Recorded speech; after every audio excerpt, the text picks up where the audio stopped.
Pensemos por un momento en una época en la que la justicia era sinónimo de crueldad, de arbitrariedad. Hoy vamos a ver justo eso, la revolución que le dio la vuelta a todo, ese momento clave en el que la razón le ganó la partida al castigo más brutal y se pusieron los cimientos de nuestro sistema legal actual.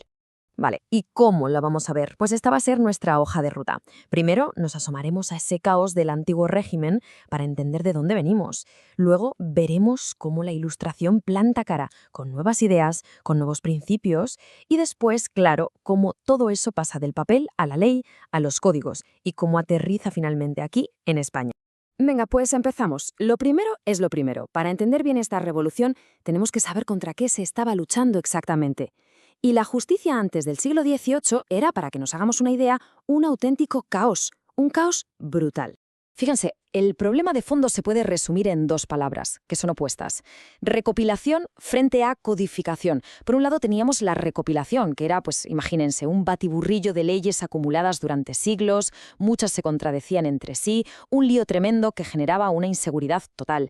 Y frente a eso surge la idea de la codificación, una idea revolucionaria, la de tener un texto único, claro, ordenadito por materias. ¿Para qué? Pues para algo fundamental, garantizar la seguridad jurídica. Claro, las consecuencias de todo ese desorden eran terribles. Para empezar, olvídense de la presunción de inocencia. Eso no existía. Aquí el objetivo era conseguir una condena, como fuera. Y la prueba definitiva, la prueba reina, ¿cuál era? La confesión, obtenida bajo tortura. Además, los jueces tenían un poder casi ilimitado. Hacían y deshacían. La desigualdad ante la ley era la norma, no la excepción. Y si ya el proceso era injusto, esperen a ver los castigos. Eran de una crueldad que hoy nos cuesta hasta imaginar. Aquí en España, por ejemplo, el catálogo de penas era espeluznante. La hoguera, la lapidación, el aspiramiento en rueda. Y ojo a esto, el culeum romano para el parricidio, meter a la persona en un saco con animales y lanzarla al agua. Eran castigos desproporcionados, puro sadismo institucionalizado.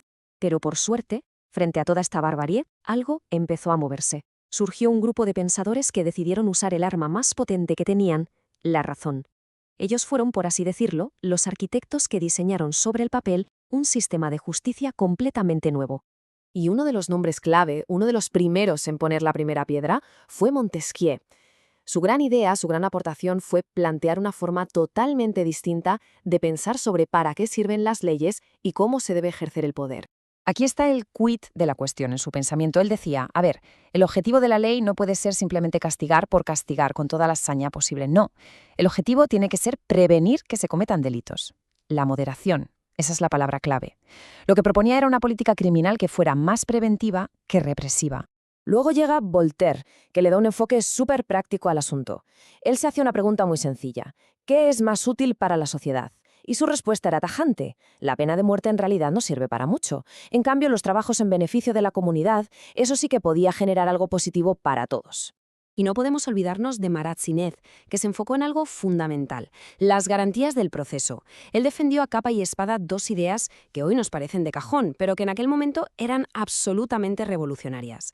La primera, todo el mundo es inocente hasta que se demuestre lo contrario. Y la segunda, los juicios tienen que ser públicos para evitar cualquier abuso.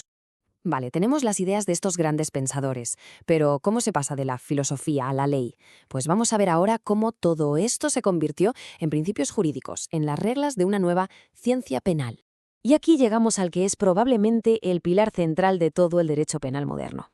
Si hay algo con lo que hay que quedarse, es con esto, el principio de legalidad, el famoso nullum crimen, nulla pena sine lege.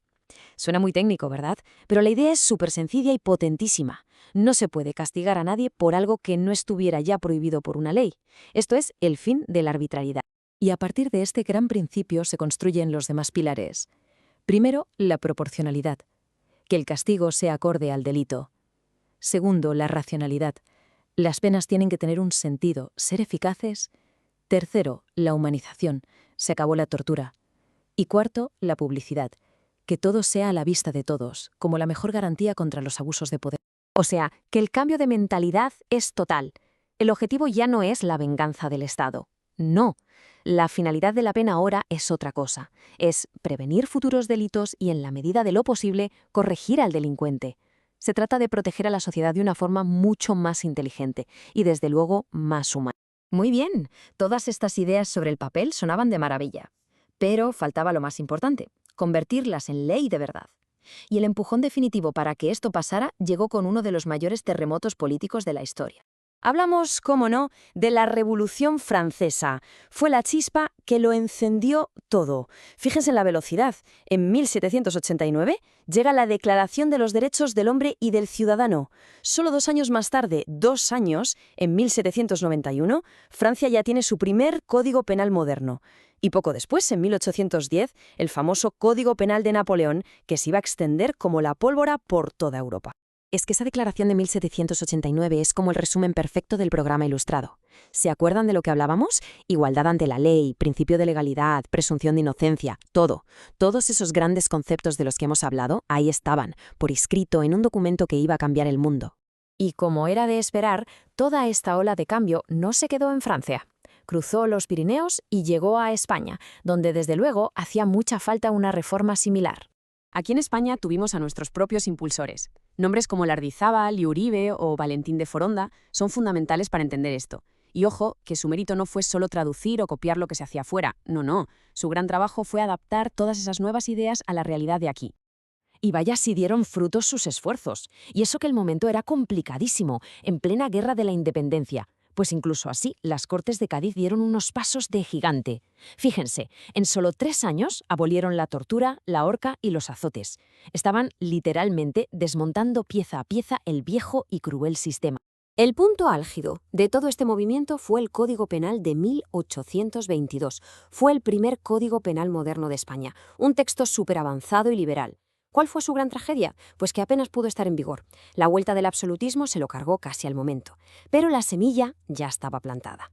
Entonces, para resumir y quedarnos con los puntos clave, toda esta revolución nos dejó 4 pilares que a día de hoy siguen sosteniendo nuestro sistema de justicia.